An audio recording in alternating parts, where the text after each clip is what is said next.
This is from the book Knowing and Seeing, the 5th revised edition by Pa-Auk Sayadaw. You can skip the forward and introduction and go straight to the talk number entitled How You Develop Mindfulness of Breathing to Absorption.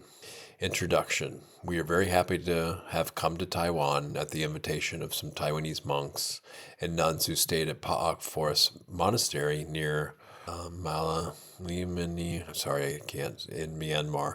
While in Taiwan, we should like to teach you something about the system of meditation taught at Pa-Auk Forest Monastery. It is based upon instructions found in the Pali Buddhist text and the Visuddhimagga. We believe that the meditation taught in the Pali Buddhist text is the same as the meditation practiced by the Buddha himself and taught by him to his disciples during his lifetime. Why meditate? First, we should ask ourselves, why did the Buddha teach meditation? Or what's the purpose of meditation? The purpose of Buddhist meditation is to attain Nibana. Nibana is a cessation of mentality, nama, and materiality, rupa. To reach Nibana, therefore, we must completely destroy both wholesome volitional formations rooted in non-greed, non-hatred, and non-delusion, and unwholesome mental formations rooted in greed, hatred, and delusion, all of which produce new birth, aging, sickness, and death. If we destroy them totally with the path knowledge, Magga, then we will have realized Nibbana. In other words, Nibbana is release and freedom from the suffering of the rounds of rebirth, samsara, and is the cessation of rebirth, aging, sickness, and death. We are all subject to the suffering of rebirth, aging, sickness, and death, and so to free ourselves from the many forms of suffering, we need to meditate. Since we wish to be free from all suffering, we must learn how to meditate in order to attain Nibbana. What is meditation? So what is meditation? Meditation consists of samatha and vipassana meditation, which must both be based upon moral conduct of body and speech. In other words, meditation is the development and perfection of the Eightfold Noble Path, right view, samaditi. Number 2, right thought, sama sankappa. Number 3, right speech, sama vacha. Right action, sama kamanta. Right livelihood, sama avijiva. Right effort, sama vayama.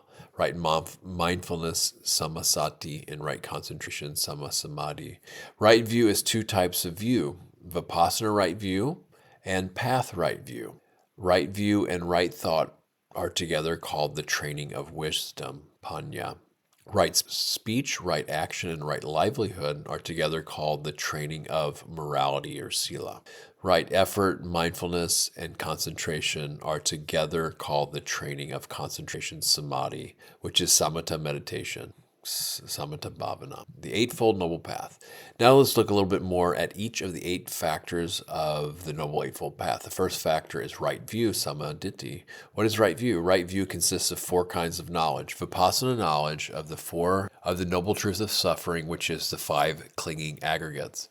Number 2, vipassana knowledge of the noble truth of the origin of suffering, which discerns the causes for the 5 clinging aggregates. In other words, it is the vipassana knowledge of dependent origination. Number 3, realization and knowledge of the cessation of suffering, which is the cessation of the 5 clinging aggregates, Nibbana. Number 4, knowledge of the noble truth of the path leading to the cessation of suffering, which is the way of practice leading to the realization of Nibbana, the Eightfold Path. The second factor of the Eightfold Noble Path is right thought, sama sankappa. Right thought, 2, is 4-fold. Number 1, application to the object of the noble truth of suffering, which is the 5 clinging aggregates. Number 2, application to the object of the noble truth of the origin of suffering, which is the causes for the 5 clinging aggregates. Number 3, application to the object of truth of the cessation of suffering, which is Nibbana. And number 4, application to the object of the noble truth of the path leading to the cessation of suffering, which is the Eightfold Noble Path. Thus, right thought applies the mind to the object of the truth of suffering, the 5 clinging aggregates, and right view understands it as it really is. These 2 factors work together to apply the mind to each of the 4 noble truths and to understand them. Since they work together in this way, they are called the training of wisdom, panya. Sika. The third factor of the Eightfold Noble Path is right speech, samavacha. Right speech is to abstain from lying, slander, harsh speech, and useless talk. The fourth factor of the Eightfold Noble Path is right action, sama kammanta. Right action is to abstain from killing, from theft, from sexual misconduct, and from taking beer, wine, liquor, and other intoxicants. The fifth factor of the Noble Eightfold Path is right livelihood, sama jiva. Right livelihood is to abstain from obtaining a living by wrong speech or wrong action, such as killing, stealing, or lying. For lay people, it includes to abstain from the 5 types of wrong trade: trade in weapons, humans, animals for slaughter, liquor and other intoxicants, and poison. The 3 factors of right speech, right action, and right livelihood are called the training of morality, sila, sika. The 6th factor of the Noble Eightfold Path is right effort, samavayama. Right effort is also of 4 kinds. 1. The effort to prevent the arising of unwholesome states that have not yet arisen. Number 2, the effort to remove unwholesome states that have already arisen. Number 3, the effort to arouse the arising of wholesome states that have not yet arisen. And 4, the effort to increase wholesome states that have already arisen. In order to develop these 4 types of right effort, we must practice and develop the 3 trainings of morality, concentration, and wisdom.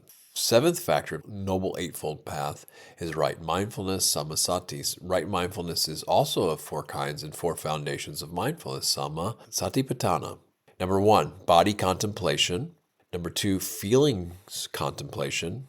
Number 3, consciousness contemplation. And number 4, dhammas contemplation. Here, dhammas are the 51 associated mental factors excluding feeling, or the 5 clinging aggregates, or the 12 internal and external sense bases, or the 18 elements, or the 7 enlightenment factors, or the 4 noble truths, etc. But the 4 types of mindfulness can in fact be reduced to just 2, mindfulness of materiality and mindfulness of mentality. The 8th factor of the Noble Eightfold Path is right concentration, samasamadhi. Right concentration is the first jhana, absorption, second jhana, third jhana, and fourth jhana. These are called right concentration according to the Mahasatipatthana Sutta, the Great Mindfulness Foundation Sutta. In the Visuddhimagga, right concentration is further explained as the 4 jhanas, rupa jhana, the 4 immaterial jhanas, arupa jhana, and access concentration. Some people have a great accumulation of parami and can attain Nibana by simply listening to a brief or detailed talk on Dhamma. Most people, however, do not have such parami and must practice the Eightfold Noble Path in its gradual order. They are called person to be led and must develop the Noble Eightfold Path step by step in the order of morality, concentration, and wisdom. After purifying their morality, they must train in concentration, and after purifying their mind by way of concentration practice, they must train in wisdom. How do you develop concentration? How should you develop concentration? There are 40 subjects of samatha meditation, and a person can develop any of these to attain concentration. Those who cannot decide which meditation subject to develop should start with an anapanasati, mindfulness of breathing. Most people succeed in meditation by either using anapanasati or 4 elements meditation. Therefore, let us now look briefly at how to practice anapanasati. The development of anapanasati, mindfulness of breathing, is taught by the Buddha in the Mahasatipatthana Sutta. He begins, and how then, bhikkhus, as a bhikkhu abide contemplating the body as a body? Here, bhikkhus, the bhikkhu gone to the forest, gone to the foot of a tree, or gone to a secluded place, sits down, having crossed his legs, set his body straight, having mindfulness established before him, established upon his meditation subject. Then the Buddha explains mindfulness of breathing, anapanasati. He mindfully breathes in, mindfully breathes out. Breathing in long, he understands, I breathe in long. Breathing out long, he understands, I breathe out long. Breathing in short, he understands, I breathe in short. Breathing out short, he understands, I breathe out short. Experiencing the whole breath body, I shall breathe in, thus he trains. Experiencing the whole breath body, I shall breathe out, thus he trains. Tranquilizing the bodily formation, I shall breathe in, thus he trains. Tranquilizing the bodily formation, or the body formation, I shall breathe out, thus he trains. To begin meditating, sit in a comfortable position and try to be aware of the breath as it leaves the body through the nostrils. You should be able to feel it either just below the nose or somewhere around the nostrils.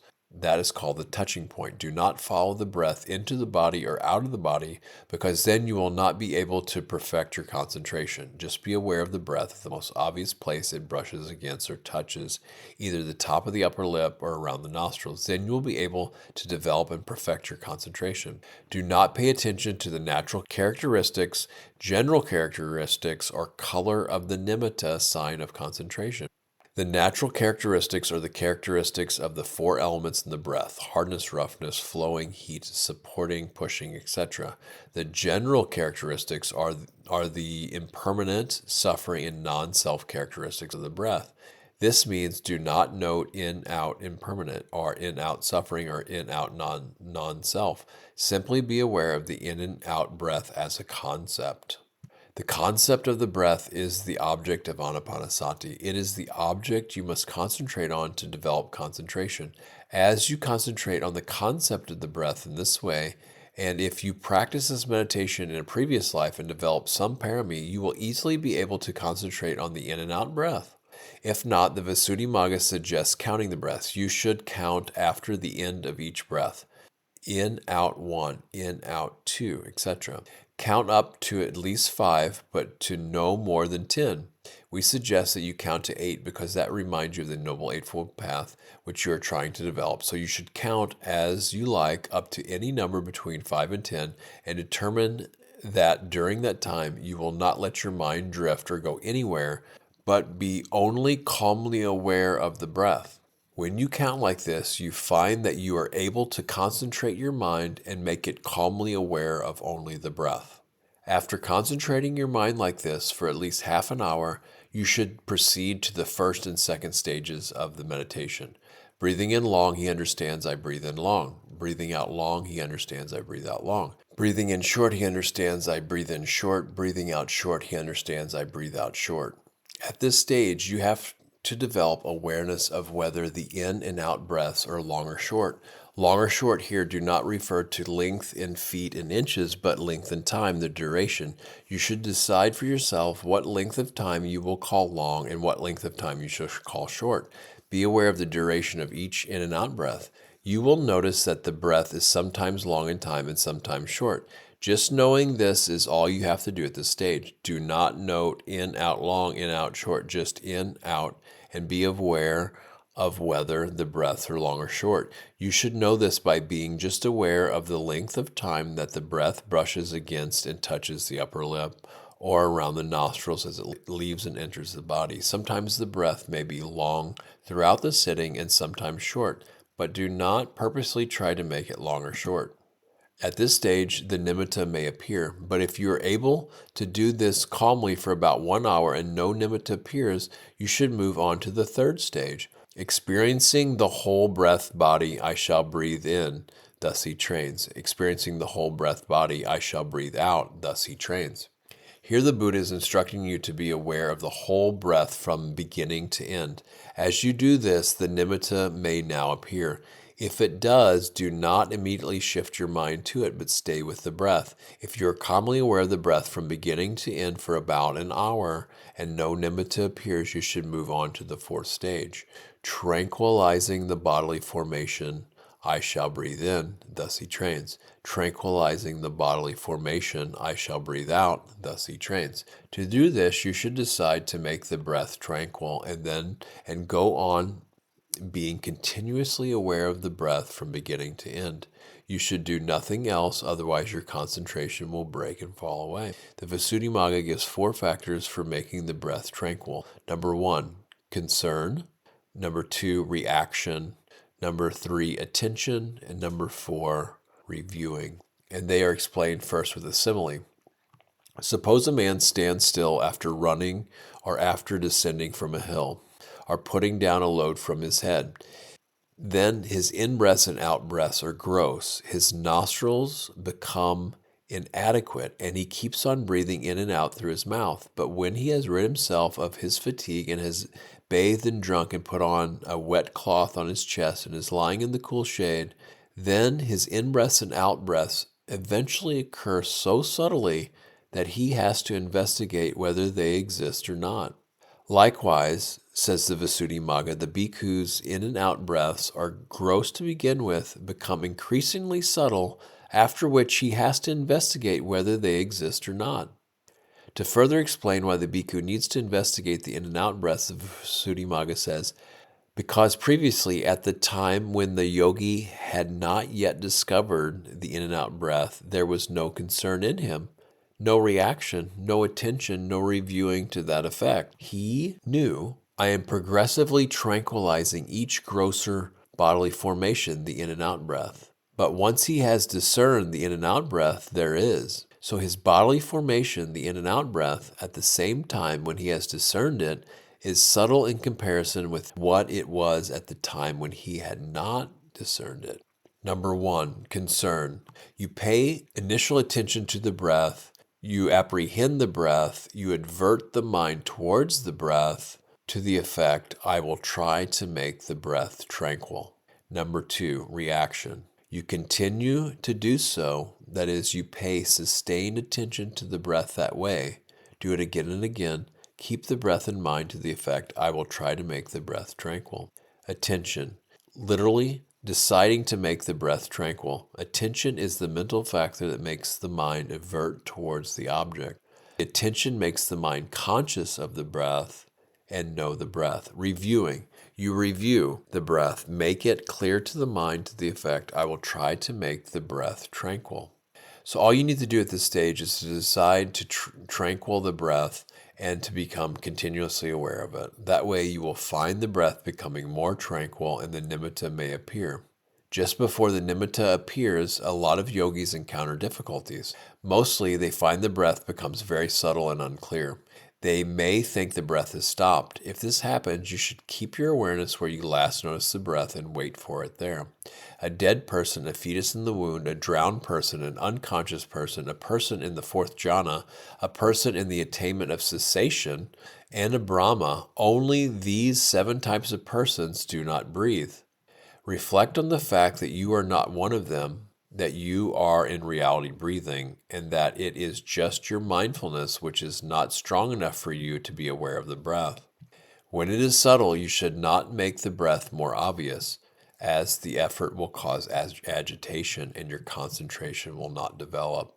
Just be aware of the breath as it is, and if it is not clear, simply wait for it where you last noticed it. You will find that, as you apply your mindfulness and wisdom in this way, the breath will reappear. The nimitta. For some yogis, there is first light before the nimitta appears. For others, the nimitta appears directly. They are not the same thing. They are different just as the sun is different from sunlight. The nimitta of anapanasati varies according to the individual yogi. To some, the nimitta is pure and fine, like cotton wool or drawn out cotton, moving air or a draught, a bright light like the morning star Venus, a bright ruby or gem, or a bright pearl. To others, it is like the stem of a cotton plant or a sharpened piece of wood. To yet others, it is like a long rope or string, a wreath of flowers, a puff of smoke, a stretched out cobweb, a film of mist, a lotus, a chariot wheel, a moon, or a sun. In most cases, a pure white nimitta like cotton wool is the ugaha nimita, taken up sign or learning sign, and it is usually dull and opaque. When the nimitta becomes bright like the morning star, brilliant and clear, it is the patibhaga nimitta, the counterpart sign. When like a dull ruby or gem, it is the ugaha nimita, but when bright and sparkling, it is the patibhaga nimita, the counterpart sign. The other images should be understood in this way too. So, even though an anapanasati is a single meditation subject, it produces various types of nimitta. The nimitta appears differently to different people. The Visuddhimagga explains that this is because the nimitta is produced by perception. And the sub-commentary of the Visuddhimagga explains that it is the different perceptions which the different yogis had before the nimitta arose. Thus, the nimittas are different because of perception. But perception does not arise alone. It is a mental formation that arises always together with the individual consciousness and other mental formations. These mental formations associated with the individual consciousness are called associated mental factors, chitasika or chitasika. So, for example, if a yogi concentrates on the anapana nimitta with a happy mind, the mental factors are not only one perception, but are altogether 33, such as contact, volition, one-pointedness, attention, application, sustainment, decision, effort, and desire. Not only perception differs, but also all the other mental factors differ. This is, in fact, explained elsewhere in the Visuddhimagga in its explanation of the attainment of the base of neither perception nor non-perception, the fourth immaterial jhana.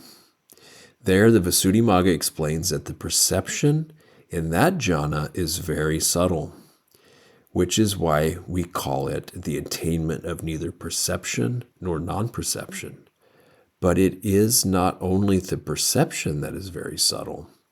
The feelings, the consciousness, the contact, and all the other mental formations are also very subtle. Thus, says the Visuddhimagga, in the attainment of neither perception nor non-perception, there is also neither feeling nor non-feeling, neither consciousness nor non-consciousness, neither contact nor non-contact, etc.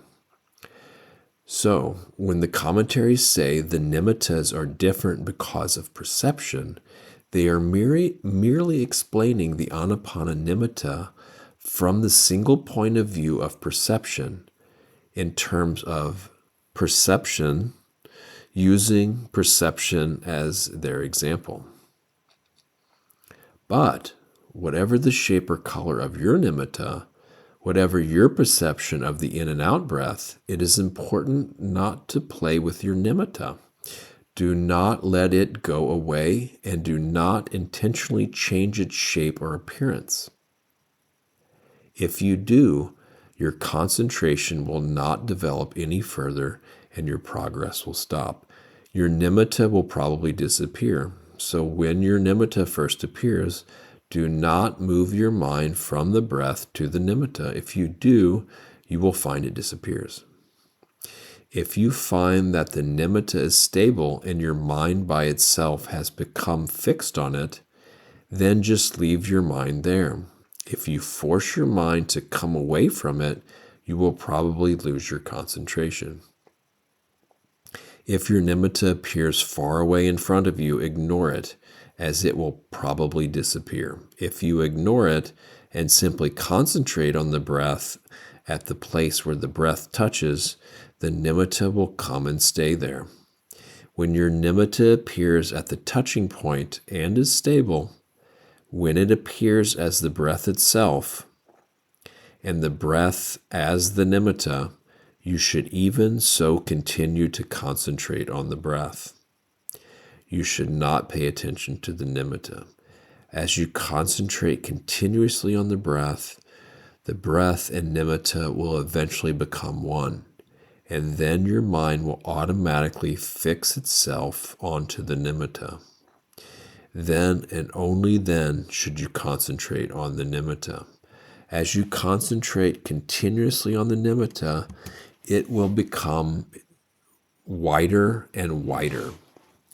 When it is white like cotton wool, It is the Uggaha nimita. You should determine to keep your mind calmly concentrated on the white Uggaha nimita for 1, 2, 3 hours or more. If you can keep your mind fixed on the Uggaha nimita, the teaching nimita, for 1 or 2 hours, it should become clear, bright, and brilliant. This is then the Patihaga nimita, the counterpart sign. Determine and practice to keep your mind on the Patibahaga nimita for 1, 2, or 3 hours. Practice until you succeed. At this stage, you will reach either access, upachara, or absorption, apana, concentration. It is called access concentration because it is close to and precedes jhana. Absorption concentration is jhana. Both types of concentration have Patibahaga nimita as their object, the counterpart sign. The only difference between them is that in access concentration, the jhana factors are not fully developed.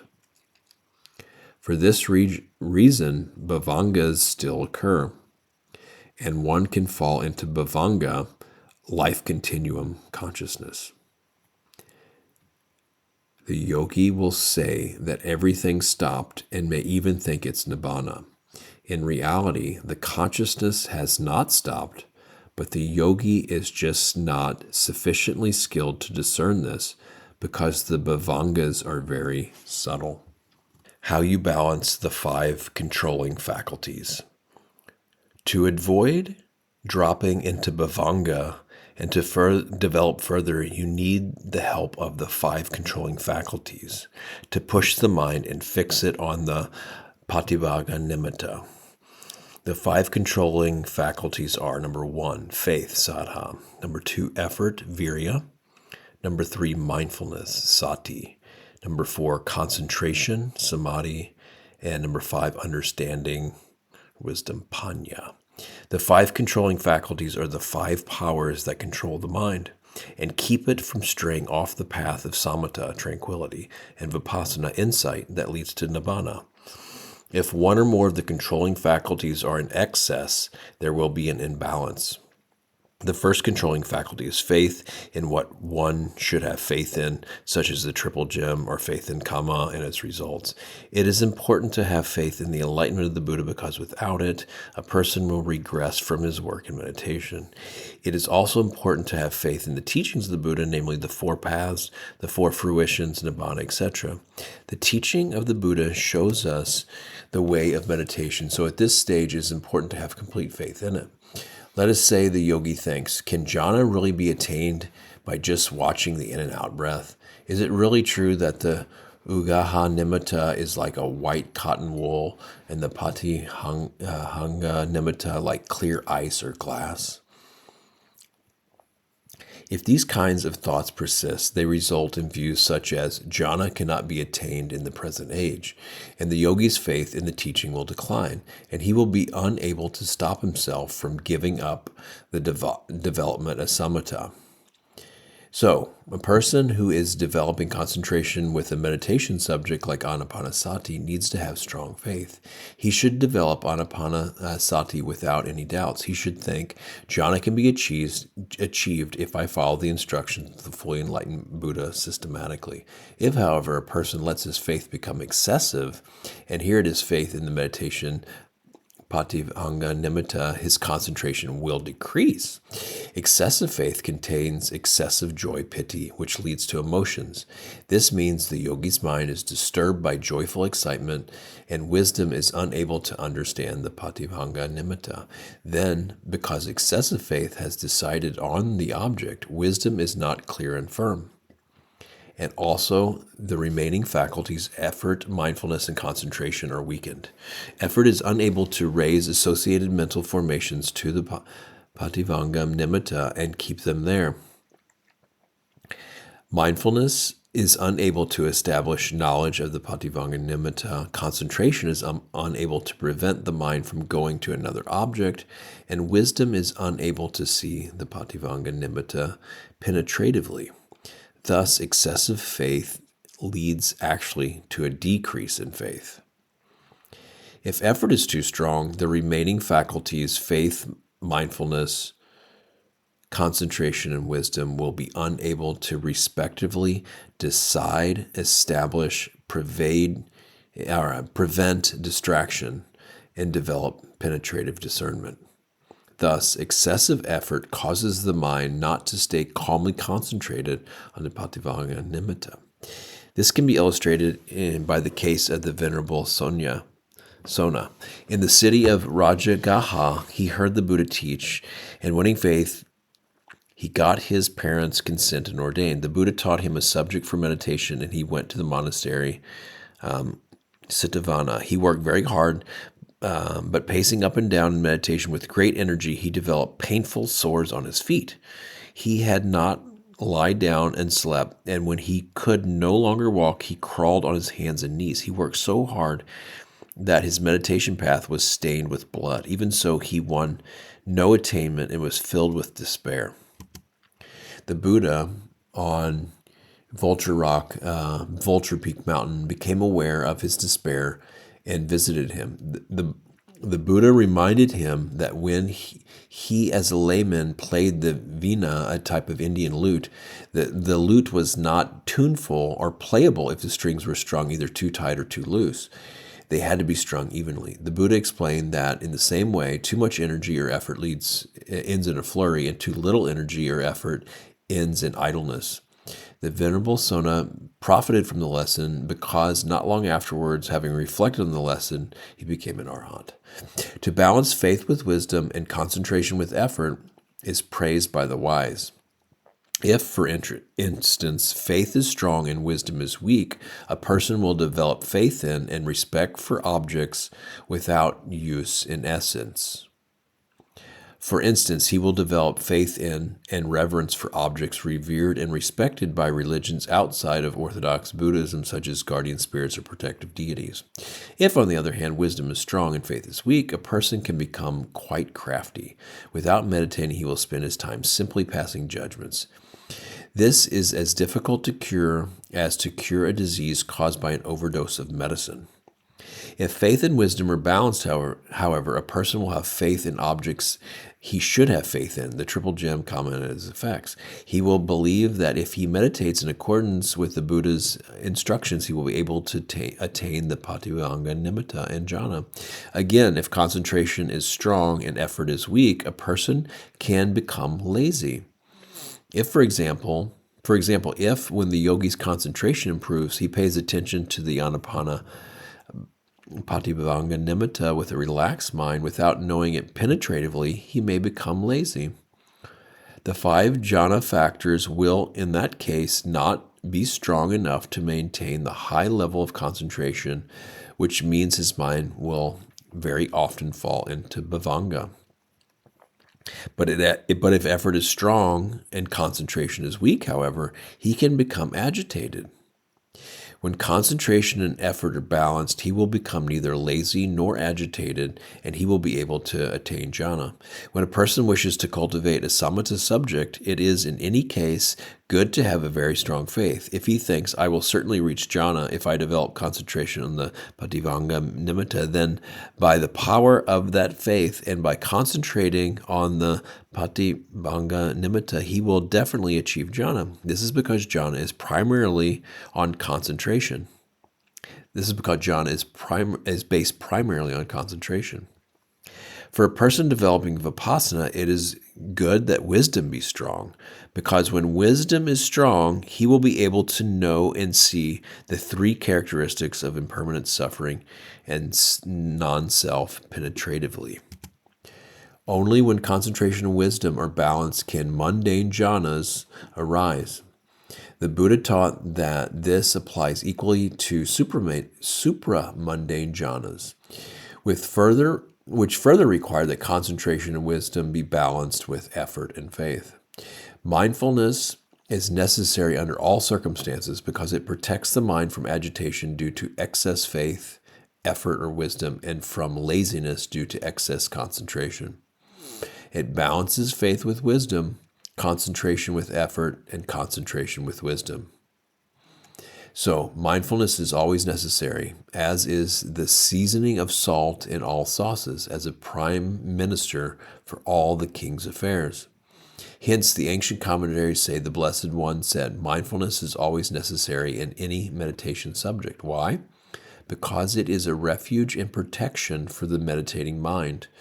Mindfulness is a refuge because it helps the mind arrive at special and high states it has never reached or known before. Without mindfulness, the mind is incapable of attaining any special and extraordinary states. Mindfulness protects the mind and keeps the object of meditation from becoming lost.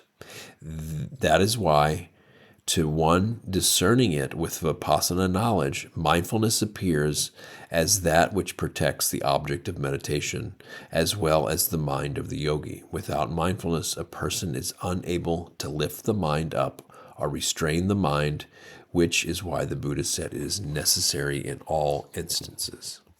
How you balance the 7 enlightenment factors. If one is to achieve jhana using anapanasati, it is also important to balance the 7 enlightenment factors, bhujanga. They are, number 1, mindfulness, sati, remembers the pativanga nimitta and discerns it again and again. Investigation of phenomena, number 2, dhamma vichaya, understands the pativanga nimitta penetratively.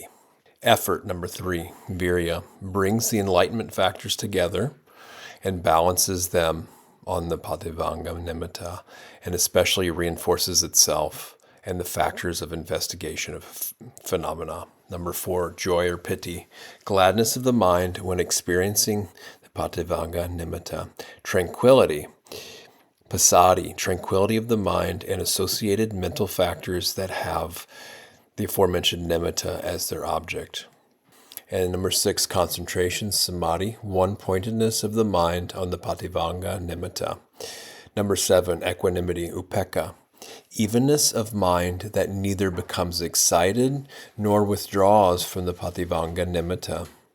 A yogi must develop and balance all 7 factors, enlightenment factors. With insufficient effort, the mind will fall away from the object of meditation, in this case, the pativanga nimitta. Then one should not develop tranquility, concentration, and equanimity, but instead develop investigation of phenomena, effort, and joy. That way, the mind is raised up again. When there's too much effort, however, the mind will become agitated and distracted. Then one should do the opposite and not develop investigation of phenomena, effort, and joy, but instead develop tranquility, concentration, and equanimity. This way, the agitated and distracted mind becomes restrained and tranquilized. This is how the 5 controlling faculties and 7 enlightenment factors are balanced. How you attain jhana. When the 5 controlling faculties, faith, effort, mindfulness, concentration, and understanding are sufficiently developed, concentration will go beyond access up to jhana, absorption concentration. When you reach jhana, your mind will know the pativanga nimitta without interruption. This can continue for several hours, even all night or for a whole day. When your mind stays continuously concentrated on the pativanga nimitta for 1 or 2 hours, you should try to discern the area in the heart where the bhavanga consciousness rests. That is the heart materiality. The bhavanga consciousness is bright and luminous, and the commentaries explain that it is the mind door. If you try many times, again and again, you will eventually discern both the mind door, bhavanga, and the pativanga nimitta as it appears there. You should then discern the 5 jhana factors one at a time. With continued practice, you will be able to discern them all at once. In the case of anapanasati, the 5 jhana factors are, number 1, application, vitakka, directing and placing the mind on the anapana, pativanga nimitta. Number 2, sustainment, vichara, maintaining the mind on the anapana nimitta. Number 3, joy, piti, liking for the anapana nimitta. 4, bliss, sukha, happiness about the anapana nimitta. And number 5, one-pointedness, ekagagata, one-pointedness of mind on the anapana nimitta. The jhana factors are together called jhana. When you are first beginning to practice jhana, you should practice entering jhana for a long time and not spend too much time discerning the jhana factors. You should develop mastery of the jhanas. There are 5 masteries. Number 1, to enter jhana whenever desired. 2, to resolve to stay in jhana for a determined duration and carry out the resolve. Number 3, to emerge from jhana at the determined time. 4, to advert to the jhana factors. And 5, to review the jhana factors. In the Pabhateya Gavi Sutta of the Anguttara Nikaya, the Buddha says one should not try going to the second jhana before mastering the first jhana. He explains that if one does not master the first jhana completely and tries to go to higher jhanas, one will lose the first jhana as well as be unable to attain the other jhanas. One will lose all the jhanas. When you have mastered the first jhana, you can try to progress to the second jhana. You need to enter the now familiar first jhana, emerge from it, reflect on its faults, and reflect on the advantages of the second jhana. That is, the first jhana is close to the 5 hindrances and has the gross jhana factors of applied and sustainment, making it less tranquil than the second jhana, which is without them. So, with no desire now for those 2 jhana factors, a desire for only joy, happiness, and one-pointedness, you should again concentrate on the anapana nimitta and attain the first jhana. When you now emerge from the first jhana and again review the jhana factors with mindfulness and full awareness, the 2 jhana factors of application and sustainment will appear gross to you, while joy, happiness, or bliss and one-pointedness appear peaceful. So in order to abandon the gross factors and obtain the peaceful factors, you should again concentrate on the pativanga nimitta, which I'm calling here a note, just the anapana nimitta. This way you will be able to attain the second jhana, possessed of only those 3 factors, joy, bliss, and one-pointedness. You should then develop the 5 masteries of the second jhana. When you have succeeded and want to develop the third jhana, you should emerge from the now familiar second jhana, reflect on its faults, and reflect on the advantages of the third jhana. That is, the second jhana is close to the first jhana, which has the gross jhana factors of applied and sustainment. And the second jhana itself has the gross factor of joy, making it less tranquil than the third jhana, which is without it. So, with no desire now for that gross factor, a desire for only the peaceful factors, you should again concentrate on the pativanga, anapana nimitta, and attain the second jhana. When you now emerge from the second jhana and review the jhana factors, the jhana factor of joy will appear gross to you, while bliss and one-pointedness appear peaceful. So in order to abandon the gross factor and obtain the peaceful factors, you should again concentrate on the anapana nimitta. This way you will be able to attain the third jhana, possessed of only happiness and one-pointedness. You should then develop the 5 masteries of the third jhana. When you have succeeded and want to develop the fourth jhana, you should emerge from the now familiar third jhana, reflect on its faults, and reflect on the advantages of the fourth jhana.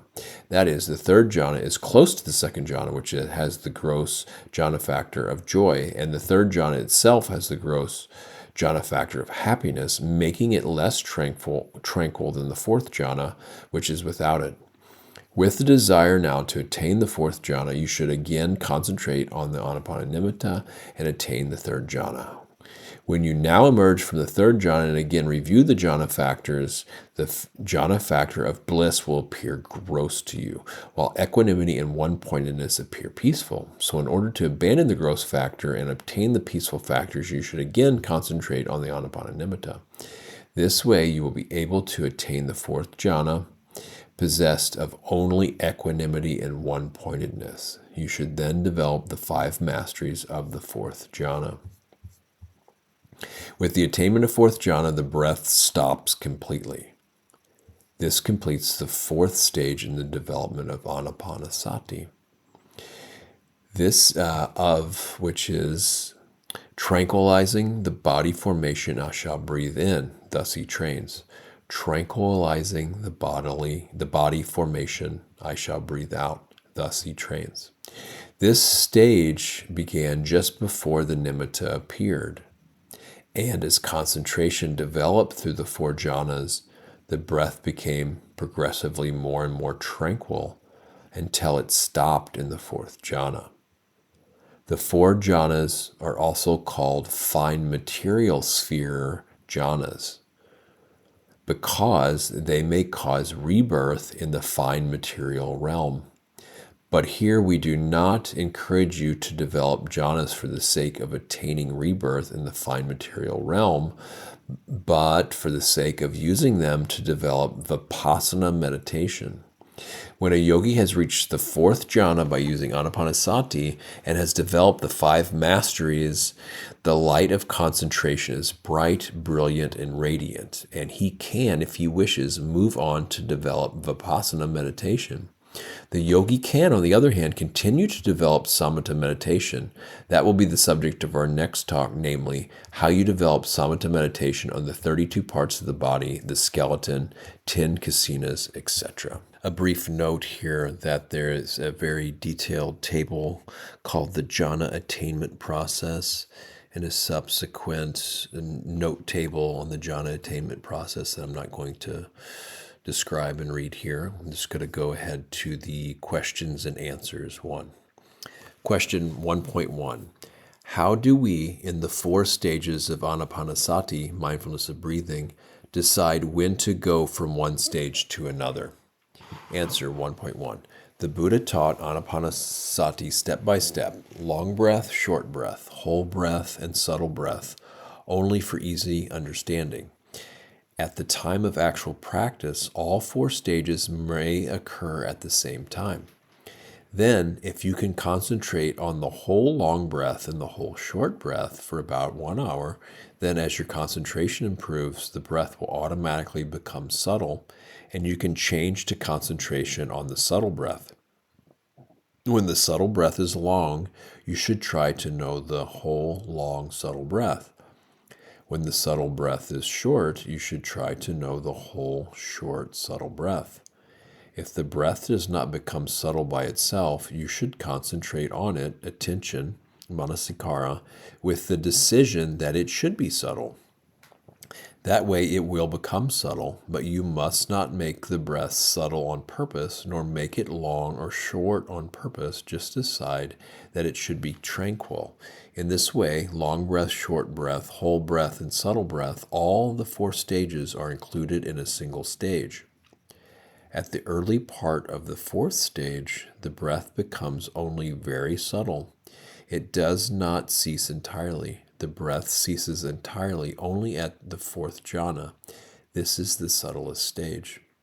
Question 1.2. Is it necessary in meditation to have a nimita? Answer 1.2.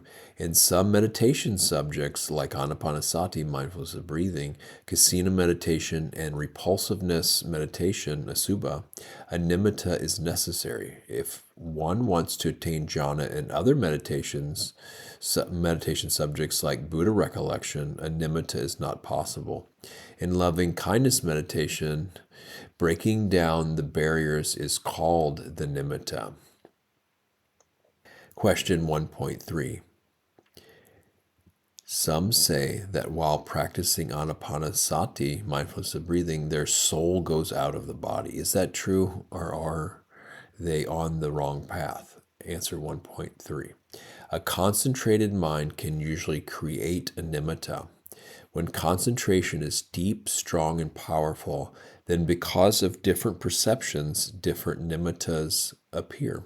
For example, if you want the nimitta to be long, it will be long. If you want it to be short, it will be short. If you want it to be round, it will be round. If you want it to be red, it will be red. So various perceptions may arise while practicing anapanasati. You may perceive yourself as outside the body. It is simply a mental creation, not because of a soul. It is not a problem. Just ignore it and return to being mindful on your breath. Only when you discern ultimate materiality mentality, internally and externally, can you solve the problem of the soul.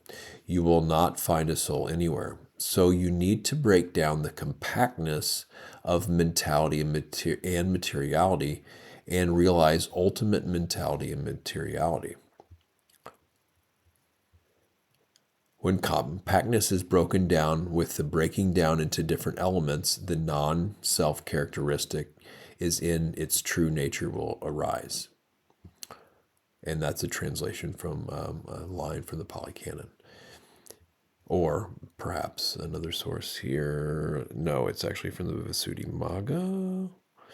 Anyway, continuing back with the answer. It is because of the perception of compactness that the perception of a soul arises. In the case of materiality, there are three types of compactness. Number one, continuity compactness,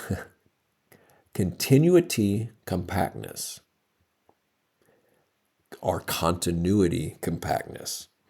Because materiality seems to be one compact continuity, a continuous whole, one may think one's body and limbs have actual existence. And one may think the same self migrates from life to life, taking different forms. To overcome this delusion, we need to resolve the seeming compactness of the body. We need to see that the body comprises rupa kalapas that arise and perish. That way, we see that a kalapa has no continuity. As soon as it arises, it perishes. There is no time for a kalapa to go anywhere, not from life to life, not even from second to second. And the second type of compactness is synthesis compactness. Because materiality seems to be a synthetic whole, one may think the kalapas are ultimate materiality. And one may think they are oneself. To overcome this delusion, we need to resolve the seeming compactness of the individual type of kalapa. We need to analyze the individual type of kalapa. That way, we see that a kalapa comprises elements: earth element, water element, fire element, wind element, color, odor, flavor, nutritive essence, life faculty, etc. There is no synthetic whole anywhere. Number three, function compactness. Because of insufficient understanding about ultimate materiality, one may think the elements rest upon a self, like seeds and plants rest upon the earth. To overcome this delusion, we need to see that each element has its own characteristics, function, manifestation, and proximate cause. It does not depend on any external thing such as a self. How do you break down the compactness of materiality? You must first discern the rupa kalapas, small particles. Then you must analyze the different rupa kalapas and see that they comprise different types of materiality, which are at least 8 in each rupa kalapa. Then you need to analyze each type of materiality. Without doing this, the perception of a soul will not disappear. Similarly, without breaking down the compactness of mentality, the perception of a soul will not disappear. For example, when your mind wanders, you may think that the wandering mind is your soul. There are 4 types of compactness in such mental process that need to be broken down by vipassana knowledge. And these are as follows. Number 1, continuity compactness. Because mentality seems to be one compact continuity, a single continuous whole, one may think it is the same mind that cognizes objects through the eye, ear, nose, tongue, body, and mind. And one may think it is the same self, the same mind, the same pure consciousness, etc., that migrates from life to life, entering different bodies. And in this life, one may think one's mind wanders outside the body. To overcome this delusion, we need to resolve the seeming compactness of the mind. We need to see that cognition takes place by way of mental processes that arise and perish. That way, we see that the mind has no continuity. As soon as it arises, it perishes. There is no time for consciousness to go anywhere, not from life to life, not even from second to second. Number 2, synthesis compactness. Because mentality seems to be a synthetic whole, one may think it is pure consciousness that cognizes the object, and one may think it is oneself. To overcome this delusion, we need to resolve the seeming compactness of the individual type of consciousness. We need to analyze the individual type of consciousness in each type of mental process. That way, we see that a consciousness comprises consciousness in a given. That way, we see that a consciousness comprises consciousness and a given number of mental factors, such as feeling, perception, and volition, and application and sustainment, or hatred, delusion, wrong view, conceit, and skepticism, or non-greed, non-hatred, non-delusion, happiness, mindfulness, faith, and right view. There is no synthetic whole anywhere. Number 3, function compactness. Because of insufficient understanding about ultimate mentality, one may think it rests upon a self, like seeds and plants rest upon the earth. To overcome this delusion, we need to see that each consciousness and mental factor has its own characteristic, function, manifestation, and proximate cause. It does not depend on any external thing such as a self. And number 4, subject compactness. Having penetrated the previous 3 compactnesses, one may think, for example, I saw ultimate materiality mentality, or the knowing self saw ultimate materiality mentality. To overcome this delusion, we need to resolve the 3 types of compactness in the vipassana mental processes that penetrated the 3 types of compactness with subsequent vipassana knowledge. We need to see that the mentality that is the object of our we need to see that the mentality that is the object of our vipassana knowledge was also the subject of vipassana knowledge. It penetrated the 3 types of compactness of mentality and also was a subject with an object. And how do you break down the compactness of mentality? Take, for example, a mind or process of access concentration that has the anapanasati nimita as object.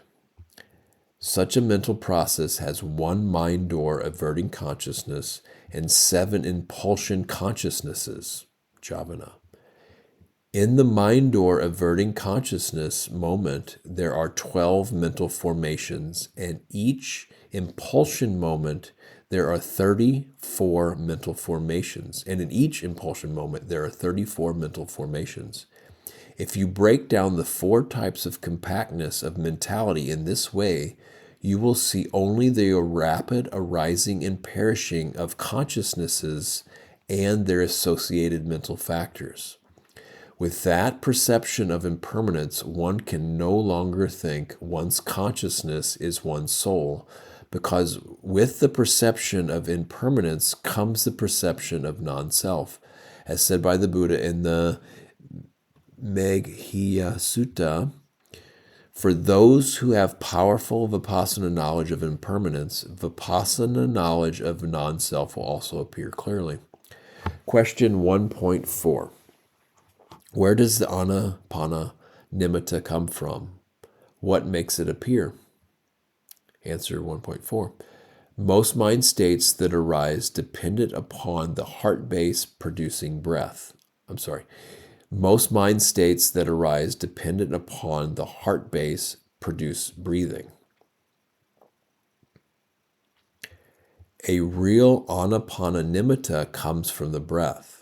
But not every mind state produces a nimita. Only a deeply concentrated mind produces a nimita. Therefore, the body produced by a deep and concentrated mind makes an anapanasati nimita appear. I'll read that last sentence again. Therefore, the breath produced by a deep and concentrated mind makes an anapana nimitta appear.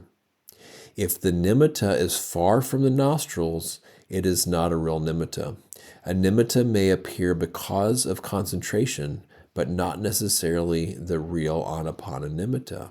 If the nimitta produces jhana, we call it anapana nimitta. But if it does not produce jhana, it is not the real anapana nimitta. If you concentrate on that nimitta, jhana will not arise. Usually the concentration cannot become strong and powerful. If you meditate on that nimitta, it will very soon disappear. Question 1.5. What are the 7 stages of purification and the 16 vipassana knowledges? Answer 1.5. The 7 stages of purification are morality purification, 2. Consciousness purification, 3. View purification, 4. Doubt overcoming purification, 5. Path and non-path knowledge and vision purification, 6. Practice knowledge and vision purification, 7. Knowledge and vision purification. And the 16 vipassana knowledges are 1. Mentality, materiality, definition knowledge, 2. Cause apprehending knowledge, 3. Comprehension knowledge, 4. Arise and perish knowledge, 5. Disillusion knowledge, 6. Fearsomeness knowledge, 7. Danger knowledge, 8. Disenchantment knowledge, 9. Liberation longing knowledge, 10. Reflection knowledge, and 11. Formation equanimity knowledge, 12. Conformity knowledge, 3. Change of lineage knowledge, 14. Path knowledge, 15. Fruition knowledge, and 16. Reviewing knowledge. Now you know the names of the vipassana knowledges. Have you experienced them? No. That is why to have only theoretical knowledge is not enough. You must practice with great effort to also realize them. In brackets, at the end of this talk, the Most Venerable Pa-Auk, Sayadaw, added the following comment of the 5 hindrances. Now let us discuss briefly the 5 hindrances. 1. Sensual desire. 2. Ill will. 3. Sloth and torpor. 4. Restlessness and remorse. 5. Doubt. The first hindrance, sensual desire, is attachment to property or people. It is the desire for sense objects. For example, you may get attached to your kuti or room. While meditating, you may think, oh, it would be good if my kuti were beautiful. Or you may think, oh, it would be good if the whole room belonged to me. If you are overwhelmed by sensual desire, you will not be able to concentrate well on your meditation object. You must exert strong mindfulness and make effort to stop a rising of sensual desire. The second hindrance is ill will. It is hatred for or dissatisfaction with people or things. For example, if the yogi sitting next to you while sitting down makes noises with his robes, you may become angry and think, oh, why is he making so much noise? If your mind is overwhelmed by hatred or dissatisfaction, you will not be able to concentrate well on your meditation object either. The third hindrance is sloth and torpor. If the mind is weak or not interested in the meditation object, sloth and torpor can occur. Sometimes, however, sleepiness may be due to tiredness, illness, or lack of rest. The fourth hindrance is restlessness and remorse. If your mind is restless, it will be like a heap of ashes hit by a stone, flying about and scattering.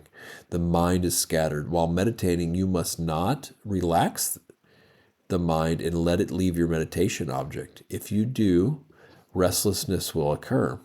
Remorse is to regret bad deeds done and good deeds not done in the past. Here too, you must exert strong mindfulness and make great effort to stop the arising of restlessness and remorse.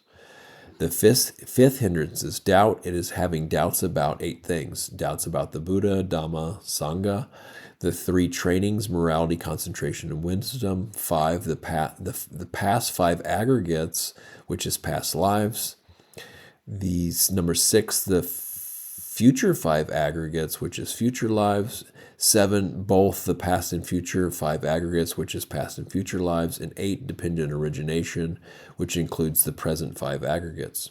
If you have doubts about the training and concentration, you cannot meditate well. For example, you may think, is it possible to attain jhana through anapanasati? Can jhana be attained by concentrating on the anapana nimita? The five hindrances are opposite jhana concentration.